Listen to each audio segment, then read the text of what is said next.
السلام عليكم ورحمة الله وبركاته. حبايبي طلاب الصف الخامس الابتدائي، أهلا وسهلا بكم.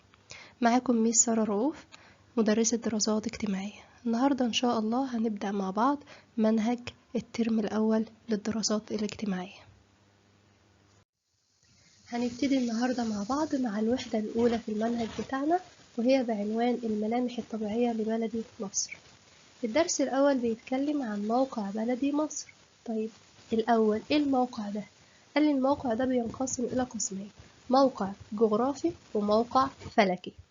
طيب الموقع الجغرافي ده خدناه قبل كده، هو موقع المكان بالنسبة إلى اليابس والماء. يعني إيه؟ يعني موقع المكان على الطبيعة، يعني آخد المكان أعرف إيه اللي جنبه في الشرق وإيه اللي جنبه في الغرب وإيه اللي جنبه في الشمال وإيه اللي جنبه في الجنوب. ده كده اسمه الموقع الجغرافي. تمام. طيب هي أصلا مساحة مصر دي تبلغ قد إيه؟ قال لي 1,000,000 كيلو متر مربع. 1,000,000 كيلو متر مربع.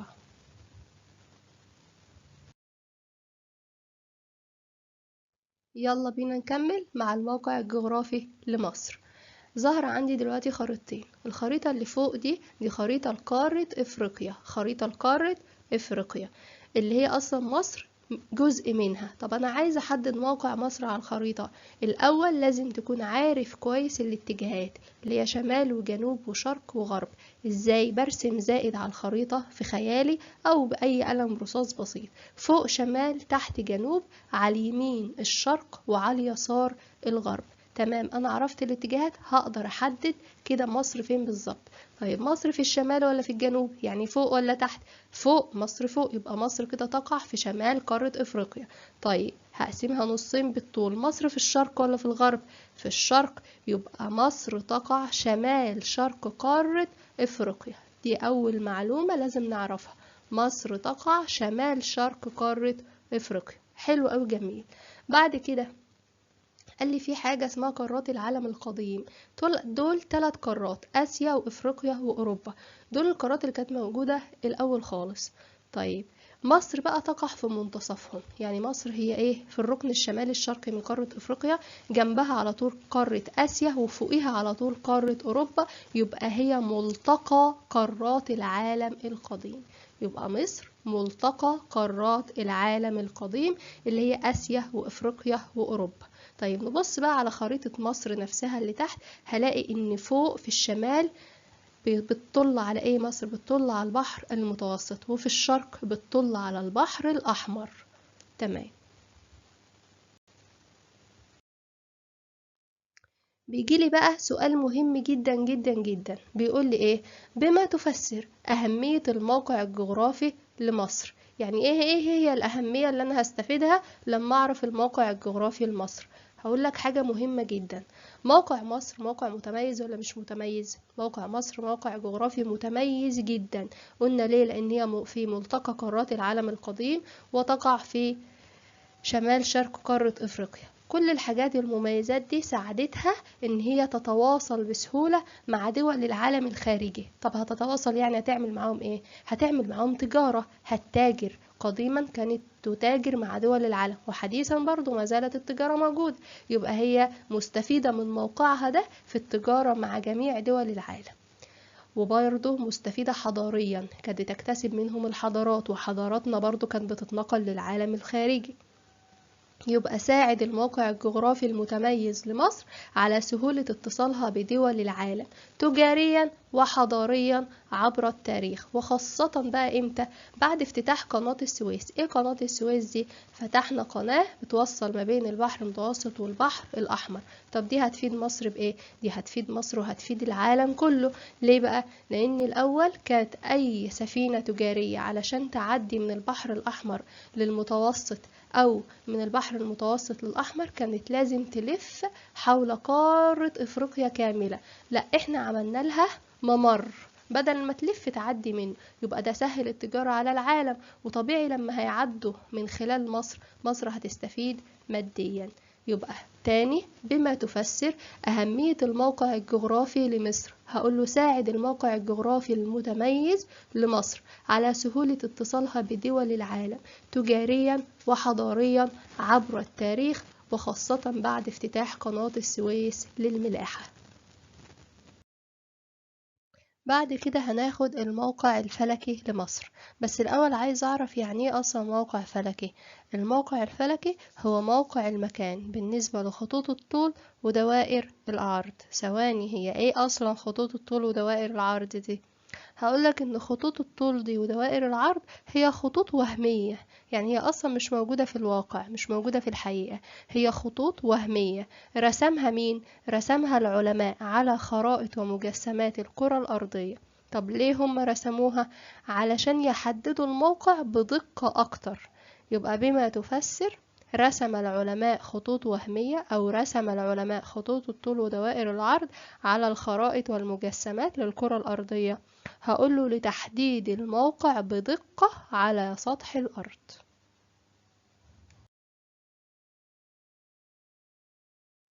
بعد كده هاخد كل واحدة فيهم واشوفها لوحدها، يعني اشوف خطوط الطول واشوف دوائر العرض. الأول، هي ايه أصلا خطوط الطول دي؟ قال لي ان خطوط الطول دي انصاف دوائر، يعني كأنك بترسم نص دايرة رأسية بس بشكل رأسي من فوق لتحت، بس مش خط مستقيم كده، لا، كأنك بترسم نصف دائرة بتصل بين القطب الشمالي والقطب الجنوبي. يبقى تاني تعريف خطوط الطول: أنصاف دوائر رأسية تصل بين القطبين الشمالي والجنوبي. طب دوائر العرض بقى ايه؟ عكسها، دوائر أفقية، يعني مش بالطول، بالأفق، بالعرض، يعني ترسم حول الكرة الأرضية وهي غير متساوية طبعا في الطول، عشان دي كرة، أكيد لما هترسم الكرة من تحت تعمل عليها خط من تحت غير من نص غير من فوق. يبقى دوائر العرض تاني دوائر أفقية ترسم حول الكرة الأرضية وهي غير متساوية الطول. طيب، ايه اللي بيميز خطوط الطول؟ قال لي خط الطول الرئيسي، عندي خط رئيسي كده بيقع في منتصف الكرة الأرضية اسمه خط جرينتش، وده صفر، درجته صفر. ده بيقسم الكرة الأرضية إلى نصفين متساويين، نصف في الشرق ونصف في الغرب. طيب، دوائر العرض ايه الدائرة الرئيسية عندها؟ دائرة الاستواء، دي في منتصف الكرة الأرضية بالظبط، تقسيمها برضو لنصين، قسم بيقع في الشمال والقسم الآخر في الجنوب، ودرجته صفر. تمام. ايه بقى يا ميس الأهمية بتاعت خطوط الطول، وايه هي الأهمية بتاعت دوائر العرض؟ أول حاجة، أهمية خطوط الطول دي عندي 3 أهميات. أول واحدة، هي بتحدد لي الموقع على سطح الكرة الأرضية من حيث الشرق والغرب، يعني بتخليني أعرف المكان ده بيقع عند درجة كام بالظبط، سواء كان في الشرق أو في الغرب. تاني حاجة، بيحدد لي الزمن. ايه بيحدد لي الزمن دي؟ هقولك، كل خط بيختلف عن التاني في الزمن، كل خط بيفرق عن التاني في الزمن. يعني مثلا مش احنا ساعات بنشوف دولة عندها نهار واحنا عندنا ليل او العكس؟ ايه اللي بيعمل الاختلافات دي، او ايه اللي بيعرفني الفرق في التوقيت ده؟ هو خطوط الطول، ودي جاية كمان شوية هنعرفها مع بعض.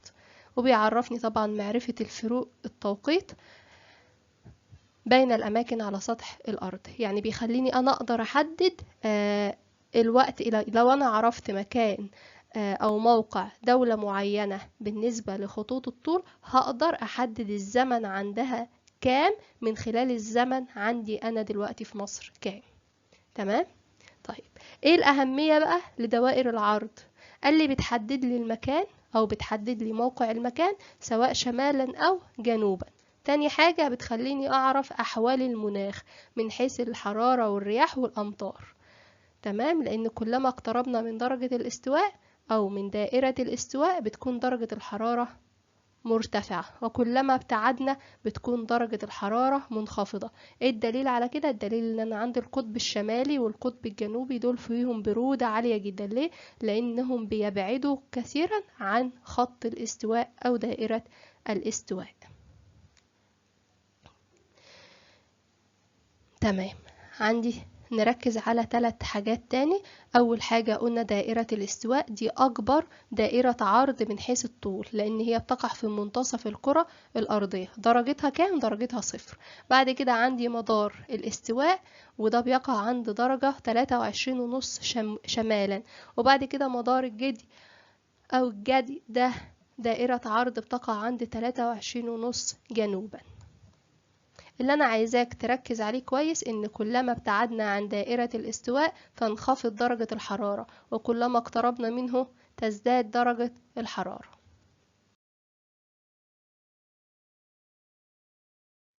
كده احنا المفروض عرفنا خطوط الطول ودوائر العرض.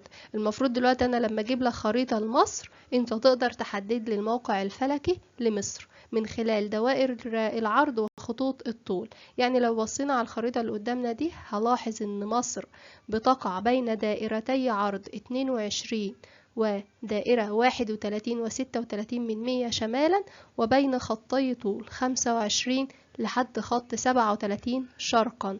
وفي الاخر خالص كده لو نركز على الخريطة هنلاقي ان بيمر في جنوب مصر مدار اسمه مدار السرطان. يبقى بيجي دايما في الاختيارات تمر دائرة عرض جنوب مصر هي ايه؟ مدار السرطان.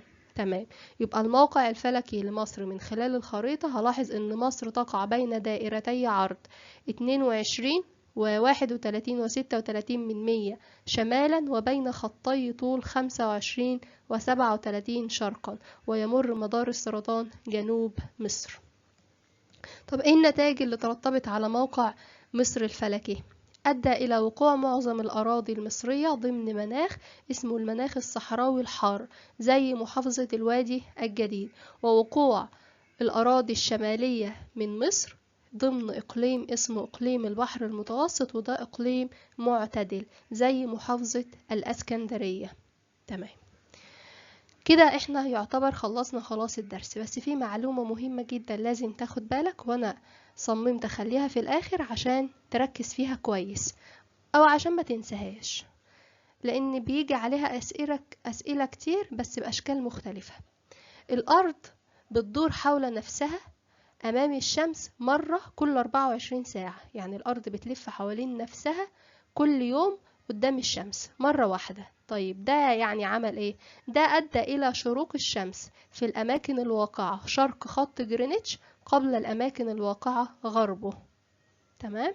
يبقى هيجي السؤال ازاي؟ هيقول لي ما النتائج المترتبة على دوران الارض حول نفسها امام الشمس مرة كل 24 ساعة. هقول له ادى الى شروق الشمس على الاماكن الواقعة شرق خط جرينتش قبل الاماكن الواقعة غربه.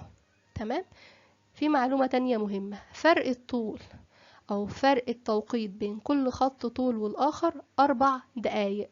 4 دقايق يعني كل خط سابق اللي جنبه 4 دقايق، عشان كده الساعات بتختلف من خط لآخر.